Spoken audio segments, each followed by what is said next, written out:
India যদি একজন মুসলমানের উপর অত্যাচার হয় তো বাংলাদেশে হিন্দুদের উপরেও হবে। ইন্ডিয়ানরা এখন সাবধানে থাকেন, কারণ বাঙালিদেরকে অনেক অত্যাচার করছেন আপনারা। ইন্ডিয়ানরা শত্রু হয়ে গেছেন। আওয়ামী লীগ কম অত্যাচার করে যায় নাই, মানুষ মুখ ফুটে কথাও বলতে পারে নাই। মোবাইল পর্যন্ত চেক করা হয়েছে, লুঙ্গিগুলো পর্যন্ত চেক করা হয়েছে। আওয়ামী লীগ এমন স্বৈরাচার হয়েছিল, মানুষের মন থেকে উঠে গেছিল, নিজের আইন নিজে হাতে নিতে বাধ্য হয়েছে। তাই আজকে আওয়ামী লীগের এই দশা।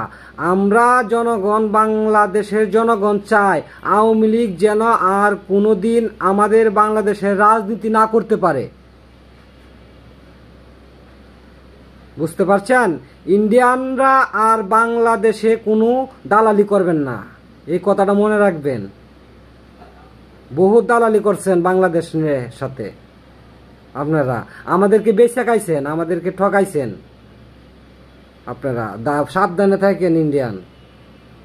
ইন্ডিয়ান মোদি যে আমাদেরকে যে অত্যাচার করছে, মুসলমানদের যে অত্যাচার করছে, আমরা কখনো হিন্দুদেরকে এইভাবে অত্যাচার করি নাই, এখনো করি নাই, আগেও করি নাই, এখনো করব না।